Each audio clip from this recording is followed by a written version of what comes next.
ముందుగా సనాతన ధర్మ కుటుంబీకులందరికీ కూడా శుభాభివందనాలు. ఈ రోజు నేను మీతో చర్చించాలనుకున్న అంశం శనిదేవుడికి నువ్వుల నూనె ఎందుకు సమర్పిస్తారో ఈ రోజు మనం తెలుసుకుందాం. జ్యోతిష విశ్వాసాల ప్రకారం శనిని కర్మ ప్రదాత అని అంటాం. వ్యక్తులు చేసే పనులను బట్టి శనిదేవుడు ఫలితాలను ఇస్తాడు.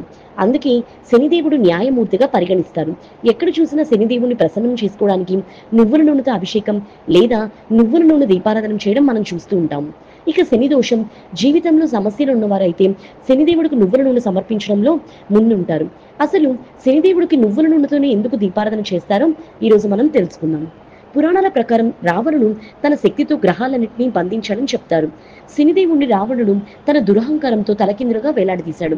అదే సమయంలో హనుమంతుడు రాముని దూతగా సీతామాతను వెతుక్కుంటూ లంకకు వెళ్తాడు. రావణుడు హనుమంతుని తోకకు నిప్పంటించినప్పుడు హనుమంతుడు లంక మొత్తాన్ని తగలపెడతాడు. మొత్తం లంకా దహనం చేయడం వలన గ్రహాలన్నీ కూడా స్వేచ్ఛగా మారతాయి. కానీ శనిదేవుడు తలకిందులుగా వేలాడుతూ ఉండడంతో శనిదేవుడు విముక్తి పొందలేక తలకిందులుగా ఉండడం వలన శరీరం దెబ్బతింటుంది. శని బాధను తగ్గించడానికి హనుమంతుడు తన శరీరానికి నూనెతో మర్దన చేసి శనిదేవుణ్ణి నొప్పి నుంచి విముక్తి చేస్తాడు. అప్పుడు శనిదేవుడు భక్తితో నాపై నూనెను పూసేవాడు అన్ని సమస్యల నుంచి విముక్తి పొందుతాడు అని చెప్తాడు. అప్పటి నుంచి శనిదేవునికి నూనె సమర్పించే సాంప్రదాయం మొదలైంది. అలాగే శనిదేవునికి నూనె సమర్పించే కథ గురించి మరో కథనం ప్రాచుర్యంలో ఉంది. రామాయణ కాలంలో శనిదేవుడు తన బలం ధైర్యం తలుచుకుని గర్వపడేవాడు. హనుమంతుని ధైర్య సాహసాల గురించి తెలుసుకున్న శనిదేవుడు ఆయనతో పోరాటానికి బయలుదేరతాడు. శనిదేవుడు హనుమంతుని చేరుకున్నప్పుడు హనుమంతుడు నిశ్శబ్ద ప్రదేశంలో కళ్ళు మూసుకుని కూర్చొని రాముని భక్తిలో మునిగిపోయి ఉంటాడు. అయితే గర్వంతో మునిగిపోయిన శనిదేవుడు హనుమంతుని యుద్ధానికి రమ్మంటూ గట్టిగా పిలుస్తాడు. అయితే అది సరికాదని నేను శ్రీరాముడి ధ్యానంలో ఉన్నానని శనిదేవునికి హనుమంతుడు వివరిస్తాడు. కానీ శనిదేవుడు హనుమంతుని చెప్పిన దానికి ఒప్పుకోడు.